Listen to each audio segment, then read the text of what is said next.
A ver, seamos honestos. ¿Cuántas veces en una conversación no estamos realmente ahí, sino que nomás estamos esperando nuestro turno para hablar? Bueno, el material de hoy nos presenta una idea que la verdad es bastante radical, que oír y escuchar son dos cosas, universos completamente distintos. Y que escuchar, fíjense, no es una habilidad que se aprende, sino algo mucho más profundo, una cirugía mayor del yo. ¿Qué significa eso? Pues justo de eso vamos a hablar. Y aquí está, de entrada la distinción clave. Oír, bueno, eso es pura fisiología. Un sonido entra, el tímpano vibra, es un proceso mecánico. Pero escuchar se describe aquí como una cirugía, un acto donde nuestra identidad, ese yo que creemos ser, de pronto empieza a disolverse. Es una idea fuertísima, ¿no? No se trata de mejorar algo que ya tenemos, sino de un acto de desaparición. Entramos a la primera sección, la ilusión de escuchar.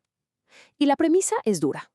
Lo que normalmente llamamos escuchar es en realidad una actuación, una especie de coreografía defensiva donde dos egos, o sea, dos archivos gigantes de memorias y creencias, chocan en el aire sin tocarse jamás. Y esta es la tesis central de todo el análisis. Mientras haya yo, no hay escucha. Así de simple y así de complejo. La escucha verdadera es simplemente imposible mientras el yo esté operando. ¿Y por qué? Porque su función no es recibir. Su función es otra.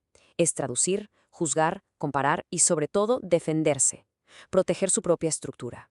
Pasamos a la segunda sección, el ventríloco interior. Me encanta esta metáfora, es potentísima.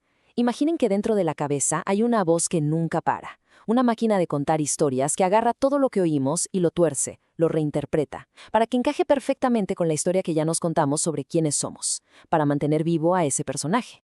Y lo más increíble es la velocidad con la que opera este ventríloco. Es instantáneo. En una milésima de segundo busca en su archivo de experiencias, lo compara con lo que ya sabe, decide si lo que escucha es una amenaza o un halago y entonces responde. Pero aquí está el punto crucial, la clave de todo. No responde a lo que la otra persona dijo, sino a su propia interpretación. O sea, en esencia, reaccionamos a nuestro propio ruido. Y claro, esto nos lleva a esta consecuencia tan brillante y desoladora. La escucha ordinaria es un monólogo disfrazado de diálogo. Vaya, piénsenlo. Nuestras conversaciones no son un encuentro real, son dos monólogos corriendo en paralelo. El ego no escucha al otro, se escucha a sí mismo mientras interpreta al otro. Son literalmente dos personas en la misma habitación hablando idiomas completamente distintos sin siquiera darse cuenta. Bueno, vamos a la tercera parte, los 4 saboteadores. Porque si escuchar es tan, pero tan difícil, no es por una falla de carácter o una falta de voluntad. Es un problema estructural. Hay por lo menos 4 fuerzas internas, 4 saboteadores que lo hacen casi imposible. Vamos a verlos. El primer saboteador, la resistencia inmediata. Apenas una palabra, una observación, amenaza con mostrar una pequeña grieta en nuestra autoimagen y el yo salta de inmediato. Se pone a la defensiva, se irrita, se justifica, contraataca. No está escuchando para entender, está escuchando para no ser derribado. Y así, cualquier conversación se convierte en un campo de batalla por la supervivencia del ego. El segundo saboteador es el pasado como filtro. Es que no escuchamos desde un presente limpio, puro. Escuchamos a través de capas y capas de condicionamiento, viejas heridas, expectativas, prejuicios, creencias. La información, el sonido, puede entrar totalmente limpio, pero nuestra interpretación sale sucia, manchada por todo nuestro archivo personal. Luego tenemos al tercer saboteador, la maquinaria de defensa. Cuando una verdad se acerca demasiado, ¡pum!, se activan todos los mecanismos automáticos. Empezamos a justificarnos, a culpar a otros, a intelectualizar el problema para no sentirlo. Son puras tácticas de evasión. Y están diseñadas para una sola cosa: preservar al personaje a toda costa, aunque eso signifique sacrificar por completo la claridad.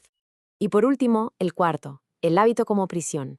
El yo, si lo pensamos bien, no es más que un conjunto de repeticiones, de patrones. Ver uno de esos hábitos en plena acción, observarlo sin juicio, es darse cuenta de lo artificial que es el personaje. Y claro, eso es una amenaza mortal para él. Por eso el ego protege la repetición con uñas y dientes, porque si el patrón se rompe, su propia existencia se pone en duda. Ok, ya vimos todos los obstáculos. ¿Cuál es la alternativa entonces? Pasamos a la cuarta sección, escuchar como pura observación. La verdadera escucha se describe como un acto de silencio, pero no un silencio de no hablar, sino un silencio interior tan profundo, tan completo, que el ventríloco, esa voz incesante, simplemente no tiene espacio para operar. Entonces, ¿qué es escuchar de verdad?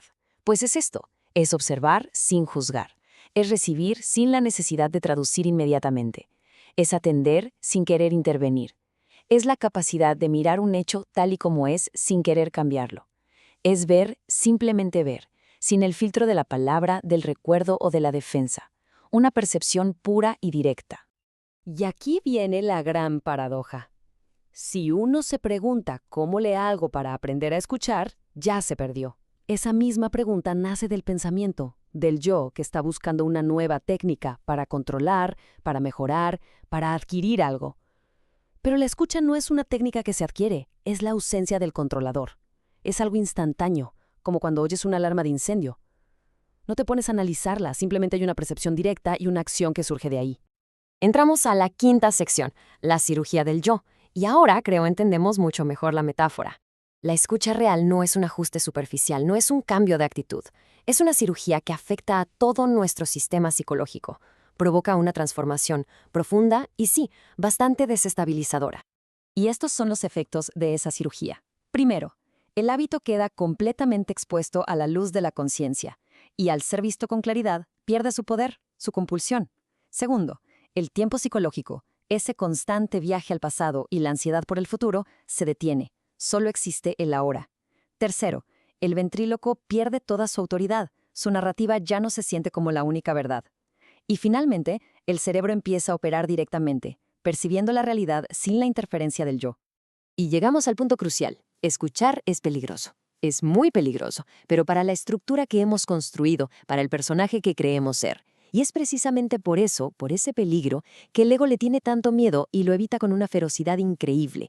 La escucha real es, para él, una amenaza existencial. Llegamos a la última sección, el acto subversivo. Y la conclusión de todo este análisis es que la escucha es un acto genuinamente revolucionario, porque la verdadera transformación no viene de acumular más conocimiento, más teorías, sino del acto radical de ver, de percibir directamente, sin ningún intermediario. Y esta comparación lo deja clarísimo. El yo es un experto en acumular información.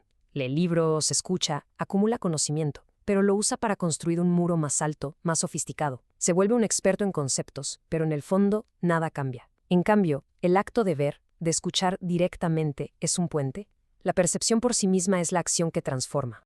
Esta tabla, al final, resume la elección fundamental que enfrentamos a cada instante. Oír es repetir, es mantener al yo intacto, alimentar el hábito y, por lo tanto, mantener el conflicto.